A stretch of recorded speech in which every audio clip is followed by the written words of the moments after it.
What's up, guys? Welcome back. Special edition of Browns Film Breakdown. We're jumping in with a good friend of mine. One a guy I looked up to growing up playing quarterback. I was surrounded by a couple of good friends of mine who played, one before me, one behind me, the Harris brothers. I'm here with Trevor Harris. He has been all over the game of football. Started with me, obviously, at Pleasant, went on to Edinboro, took his career at Edinboro, almost won just about every trophy that man could win at the D2 level. Went to Jacksonville, a couple other NFL spots, the Arena League, and now has found himself as one of the best quarterbacks up in the CFL. Started with Toronto, now is settled in as the quarterback, going on year 3, I think, right, Trevor, in Ottawa, right? Yep. Good deal, man. Yeah, I certainly have. Thank you. I know you got a game tomorrow night. I appreciate you coming on. Trevor and I have had a lot of banter in last year's draft class, which quarterbacks were the best. We settled on Baker Mayfield, I think probably October. Maybe you and I had some conversations about that. Yeah, for sure, man. Well, thanks for coming on, buddy. I appreciate it. Absolutely, man. My honor. I'm glad to be on here. I've been watching some of your stuff, man. You do excellent work, and the Browns fans are lucky to have you breaking down this stuff, man. It's a blast to watch it. I appreciate that very much. So, yeah, let's jump in. We're going to look at, I think, 5 throws. So we're going to look, obviously, at thought process of Baker Mayfield in his first career NFL start, accuracy, placement, concept of what the Browns are trying to do, all the above. So what we used to call this in my playing days is we used to label two-man route sides. I've had some banter with people on Twitter back and forth about what's common nomenclature. What you're going to get from the Browns here is a rolled 8 to 10 yard out with Njoku here in the slot, and then you're going to get Higgins on. He actually rolls it at about 5 to 6, so the depth is a little wonky. We used to run this with a square in and label it Ohio and Indiana for which guy was running the short route, which guy either inside or out was running the short route. So if your short route was by the inside guy, it was Indiana, outside guy, Ohio. I think you guys were most common, verbiage in professional ranks, even college ranks these days, is China. So, walk me through, Trevor, what your thought process would be here based on too high pre-snap. Yeah. So to me, I saw this play as a slant flat to the top and sort of China-ish, or one of your Ohio or Indiana concepts. Something we have similar to it would be Higgins would be on a now slant, and Njoku would actually be on an 8 to 10 yard out, and then we just basically read now slant, hitch up to the bow route, which is what we call it, off of a tight 3 and a hitch. But this was sort of China-ish, and I saw this as a 1 high, 2 high read, and I thought Baker took the right side with 2 high. Yeah, absolutely. So typically China, you're getting more of a corner route up here. They can settle in voids, but let's watch. Let's see kind of what goes on coverage-wise. So moving along, we got looks like Oakland stays in their shell. Looks like they're playing a form of cover 2. What are you seeing here? Yeah, this was something that was really easy for me when I was in the NFL. You could tell a huge difference between cover 4 and cover 2 by the depth of the safeties. When safeties were high and off the hash, it was clearly cover 2, and if they were more hugged toward the hashes, it was cover 4-ish. And so this was clearly defined as 2, and I think that's why Baker stopped his receiver instead of leading him, because he's running into a trap corner over there, and so he stopped him when Njoku came out. I felt like Njoku could have spun this a little bit more tight and made it easier on himself. Yeah, absolutely. He does do a nice job of stopping him here. Like you said, right here, sort of stopping that route, sitting in that void right there, make it an easy throw, because you want, you would like your receiver to be able to feel as he cranks his head right here. What's that corner doing? Is he squatting? What's he looking like? I could buckle it down. Now, Joku's a young player, still 23 years old, young at the position. You hope he learns that, but good point, Trevor. He sits him, sort of throws him to his upfield shoulder, turns his body here so his back can sort of sit in, can shield him from that. Yeah, and you can see why the slant flat is not good against cover 2, because you're going to have a flat defender up top that's going to eat up the rollover, and then the slant is obviously going to run directly into the hook curl defender that's inside. So that's why you'd read the boundary or the field side here in 2 high. Absolutely. And if Baker wanted to here, if he felt cover 2, could have really hit Higgins on the square end if he felt necessary. But again, good ball, good placement. He's thrown into tight windows, top 3 in the league right now doing that. So that, it's tough to complain about that sort of work. And really a good catch. High placement, nice hands catch, which is what Browns fans would love to see more of from Njoku. Sort of uneasy with the hands lately, especially big moments. But good to see, and a good ball, so good start. All right. Yep, so, and any Indianapolis fan would see this concept and remember Peyton Manning hitting Reggie Wayne and Marvin Harrison on the outside on that 5-yard in route. Yeah, man, that was their bread and butter. And if I recall, that was the one that New Orleans jumped to to sort of seal that Super Bowl, if I recall. Sure was. Yeah, he overcut the route. Reggie Wayne stopped on him. Yep. All right, guys, jumping back in, play 2, same drive. Browns find themselves in 3rd and 12, which is obviously not ideal for your young quarterback, but when you got a guy playing above his age, it doesn't always matter. So what you're going to get is a sort of interesting concept that's going to give Baker options to all areas of the field. So walk me through – I'll draw them up as you go, Trev. Walk me through what you see schematically here and how it can be advantageous versus what we call cover 6. Yeah, so – to me, to the field here, they rather were in chip protection with their tight end, or they were in pure 7-man pro up front to give Baker protection in 3rd and 12, which a lot of times you might get, some blitz here. But they took the X receiver and ran him on what I've called a ray route. I've heard it called a pylon route, whatever you may be. And then they took number 2 to the field and then ran him on an over route. And the over route is the intermediate portion of a flood. And then when Duke crossed keys across the formation, he came through the A or B gap, and then he bursted back to the boundary here to give him his low route, which would be a high, intermediate, and a low route and a flood. And then they took number 1 here out to the field and ran him on a dig. And the defense took Baker to the dig route because it ended up being quarter, half. And in the NFL, most of the time, quarter safeties will rob over routes, and when you rob over routes, it leaves your field corner in one-on-one. Yep, perfect. So you're going to see this safety here, jump, Landry's over route, like Trevor said, and then it's all about progressions at that point. If you don't like what you're seeing, boundary side from your flood side, work your eyes back, and you'll see the window come open here, guys. So let me clear this out, and we're going to cut it up. All right, so off the snap, squatting safety doesn't move, right? Sits, down corner, really to the top of the field here, your top of your screen, excuse me. Doesn't feel good about any of his play set options, and the eyes naturally work back, like Trevor said, to a window for that dig. You can see really well from the end zone view here. So talk about footwork here, Trevor. You're hitting from the gun, and we're getting 5. Okay, good. Let it develop. Yep. So walk me through sort of where your eyes go, what you're reading, and then kind of at your hitch, where your eyes working back to. Yeah. So he's right here. He's going to be reading the flood concept top down. And so he's going to read his ray route or pylon route to the over down to the flat route. And what ends up happening is he notices quarter, half when he's looking to the field, and he sees that field safety cutting the over route. And when you know that, when you see that, you know for a fact you have one-on-one coverage to the field. He flips his hips to the field and rips a dig and just laces this, man. I mean, this is big time stuff out of him. Like you said, playing well over his age. Yep, you can see his eyes fixate on that safety running with the dig. You can see his hips turn. And watch how quickly I'll kind of scroll back here. Watch how quickly his eyes go from the weak side flood, checking the over route, and then quickly squaring those feet up, hips up, boom, boom, boom, ball out, right on the money.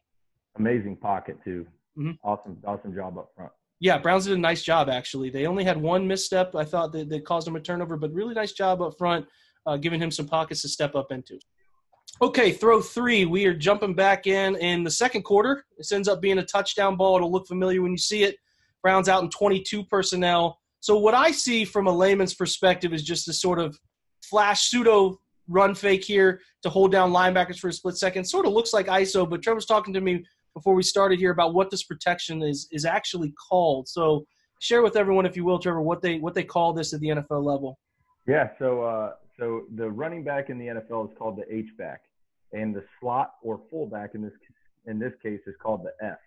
And so if you have the F on the inside, that would be called fox protection.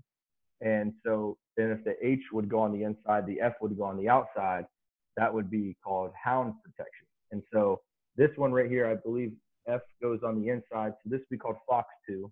So I must have been wrong in the beginning. So fox 2, so the I right fox 2, and then whatever their concept would be. But they're obviously getting to some sort of 3 verticals. And so they're trying to divide the field with 3 verticals as opposed to 4, which is what most people are used to, is 4 verticals. The inside receiver here, he has what we call a read route versus cover 2, or in the middle of the field open, he'll run a post. And if the middle field is closed or single safety, he'll run what's called a search route. And so he'll find the open void, sit in there, and then Baker would on time plug it to him. And so here, just like you had talked about before, he's eye manipulation for the boundary, for the field safety here. And then he's completely depending on his tight end to take care of the boundary safety. And so when he takes care of the boundary safety with his eyes and his wide receiver or tight end takes care of the boundary one, he rips this thing on time, an accurate rack ball. And this one's one that makes Baker special here is the accuracy and timing, the pump fake is what makes this guy next level. So right there, that's what Trevor's talking about, working that front side safety to Njoku's sort of wheel to get to his landmark. That quick shift right there, the eyes, snap the head, hand and ball separate, which is what defense is key as an indicator. And then he's just going to turn the hips back. He's going to find his bend vertical here. Fells does a nice job.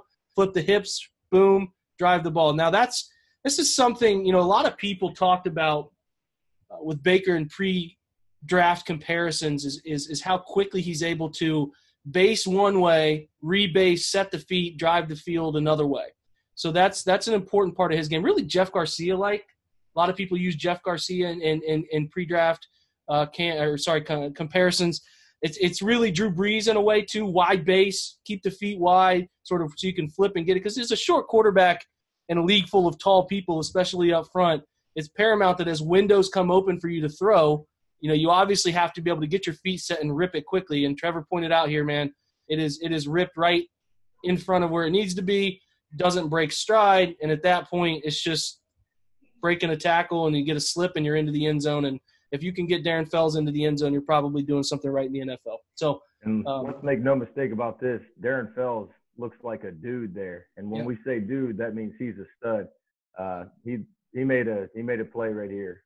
He sure did. He did. He read that route perfectly in terms of getting in front of that safety, going plucking the ball out of the air, which is what we want to see. I mean, they signed Fells. Fells notoriously in the NFL is a blocking tight end too. But 40-yard touchdowns out of your tight end too, you would hope you're winning football games. That's for sure. Mm-hmm. Play 4, third quarter. So the Browns have taken the kickoff here. And at this point, they're definitely marching down the field. 2nd and 8, trying to stay out in front of the sticks. You're going to get an interesting concept that I love. I'm a huge jet motion fan, eye manipulation, moving defenses. I think stretching defenses laterally obviously has huge benefits. And if you're using them right, actually getting something from the jet, it can be dangerous. Huge staple in the NFL these days. Is it sweeping? I know you guys can do a little bit more with motion than CFL. Do you guys get a lot of lateral motion up there? Yeah, we do. And a lot of times you're just trying to get some backer flow. Yep. And we want to move the pocket to slow down pass rush as well. And this is great ways to do that, to help out your offensive line, to give the defensive line different looks. And if you're moving the football and stuff like this, you're going to tire out their defensive line. And anytime you can slow down a pass rush, it's going to help you out a lot as a quarterback. Yep, absolutely. So the Browns will try to do a wrinkle off of jet. They don't really run jet. They ran it once. They actually gave it to Callaway once. So they're going to run him here, obviously, hoping to hold down some backside linebackers, or this Mike and the Sam here. And then what Oakland does is pretty interesting. So route-wise, Landry's tight. He's going to sort of stem and corner it, right? We talked about this route earlier a little bit. You're going to get a drag from Higgins, sort of clearing second level. And then you're going to get a slide route, which is going to be what the Browns are really trying to sell is split zone. They're trying to sell play action. They're trying to sell that jet motion. And then sort of the split zone look up front where you're getting a kick by Njoku on this right here, this backside end for a natural cutback. So they're trying to sell him, and then they slide him out to the flat here. Now, where it gets interesting is sometimes defensive coordinators scheme up things well. The Raiders seem to have some sort of auto check where he'll sort of creep, and when he receives that jet, he's coming off the edge. And then you obviously see, I think this is Reggie Nelson creeping down. He's coming off the edge as well. So I used to beat Reggie Nelson all the time in ping pong when I played in Jacksonville, by the way. Yeah, he's I was going to say, I thought he was in Jacksonville the same time you were. Yeah, you beat everybody in ping pong. That's a different story. So let's see what happens and how Baker gets out of this one. And, watching it live, I was about as impressed as I've ever been. You talked about, the sort of stigma that Baker tries to stay away from is the comparison to Johnny Manziel and all that comes with it. But this is sort of like him. Explain to me why. Yeah, so part of Johnny Manziel's game is, he's sort of a magician of getting out of certain things and spinning out and making a play when nothing's there. And Baker has that same ability. And this is the only part of their games that I would see them as a comparison of how they play similarly, that they both have the ability to do this. And this is just Baker being a dude and getting out of something that they were in a bad call and making something out of nothing. Yeah, I mean, if you can, and like Trevor said, you know, being a dude, it's he did this a couple times in the game where he sort of puts his foot in the ground and makes somebody miss within the pocket, within structure. But, you know, so much of the NFL, Trevor, I'm sure you would probably agree, is playing within chaos and finding ways to find success from different platforms, different bases, and just being able, you know, how many times do you drop back in a game where you just get a clean U pocket and you can step and drive the ball? Yeah. You're spot on, brother. Yeah, it's not going to happen much. So you need a quarterback who can do this, and this is really next level stuff for a rookie to be able to drive through that tackle, sneak this ball between two defenders, and find Njoku to you know, turn a negative, what's going to be a negative, into about a 10 to 12, maybe a little bit more. So you get a good view here of how they have them schemed up, coming off the edge. They time it up well. Right here, it's kind of a look out, where you going, put your foot in the ground, shoulder down. Yeah, I mean, you just can't teach it. So yeah, and you know, a lot of times you'll see Aaron Rodgers reload plays and give a fake cadence, and you'll see Brady do that. And I think it might be something you see Baker start doing a little more of as time goes on. So that way, if this wasn't an auto check, if this was just a called blitz, he could say like, oh no, this is something that we don't want to have, and then maybe check to something that would be of better value here, just like giving the sweep so you're running away from the blitz. Absolutely. Great call. And I think, like once you said, when he comes comfortable in what Todd Haley's doing schematically, he might be able to feel the freedom to do that sort of thing. Okay, final play here. Browns are in the fourth quarter. Oakland has rattled off 20 straight unanswered points, completely swung momentum. 9:24 there, as you guys see on the clock. Cleveland needs to mount some sort of drive. So they come out in just 11 personnel under center. They got Jarvis tight wing here, Higgins tight alignment. Talking to Trevor about what's becoming popular in the NFL is these tight alignments, and they give, you know, the advantageous part of tight alignments is you give your wide receivers two-way goes, especially your perimeter guys who can work inside or outside. It gives DBs a little bit of a headache. But the Browns will line Njoku in this sort of step back one-by-one wing. We were talking the last play there about split zone and how teams are working the slip route off of split zone concepts. So the Browns will do a little bit, you know, in play action here. So if we scroll through, you're going to get I should annotate this for you guys. You're going to get looks like 15 back to 12 sort of pseudo comeback from a tight alignment. You're going to get a dig that you saw earlier, long dig. He might be climbing like 15 to 20 and working across. Depends on how they teach that. And then, like I said earlier, you're going to get this split action here. But actually, they're going to keep Njoku in and block, be that extra shield off the backside of play action here. So let's clear this, and we'll go through it. So what are you thinking here, Trev? You talked a little bit, or, you know, before the play started, we talked a little bit about bracket coverage. Walk me through your thought process as you come off this fake. You're kind of obviously have your back turned, and then your head flips right there. What are you seeing? What's Baker going through?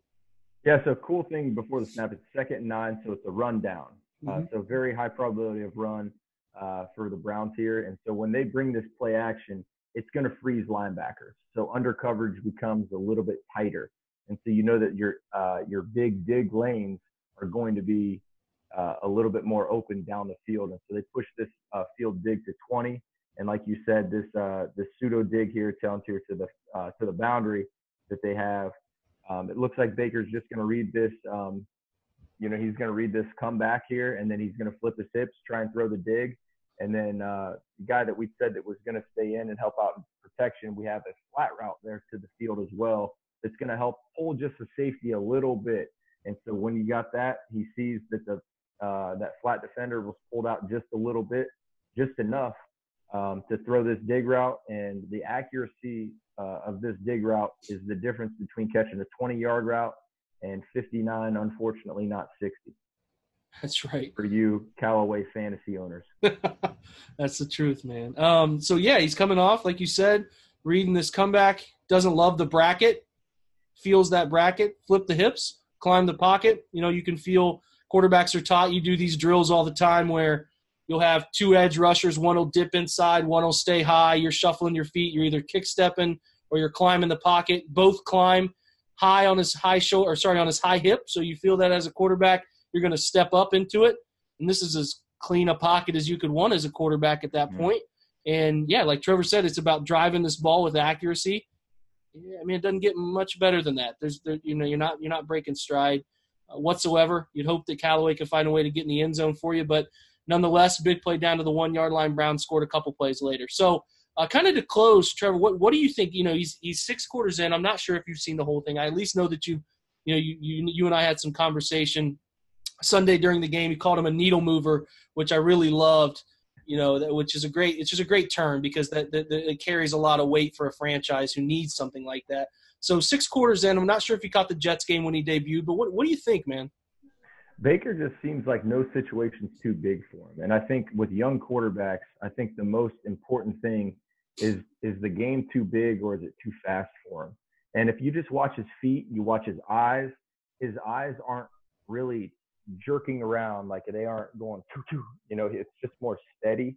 And it just looks like he's very comfortable. And I would say that up to this point, I don't want to jinx him, but I'd say up to this point, he's proving you and I correct. And I think that there was a lot of people that were giving us some heat via social media that we thought Baker was the best quarterback in the draft class. And I stand by it, and I think you would too. And I think that he's going to continue to do that. Yeah, great points about the eye movement, man. Nothing's jerky. He, his movements, his reset is right, but the eyes are never too vicious, cranking from one side to the other. And that's a sign, like you said, of uncertainty in what you're seeing. And as a quarterback, you want to trust what your eyes are seeing, and that certainly is a part of his game that is really impressive. So, guys, that's sort of a wrap on what we have here. I can't thank you, Trevor, enough for coming on, man. The insight, the football understanding. I can't find a better guy to talk quarterback play with, offensive play with, man. Thanks for giving me a little bit of time, buddy. Oh, absolutely, man. I learned just as much from you, brother. I appreciate it. My honor to be on, and look forward to doing it again. Absolutely. Guys, we'll hope to have Trevor back once this season concludes and they win the cup up there. Until then, this is a wrap, episode 15. I hope you do follow the Browns Film Breakdown YouTube channel already. If you don't, please click subscribe, follow on Twitter, all the above. Just got a follow from Joe Thomas. I'm pretty pumped about that. So follow along, guys, if you can. Hopefully the Browns bring it this week against a really good Ravens defense. So, again, as usual, go Browns. We will see you next week.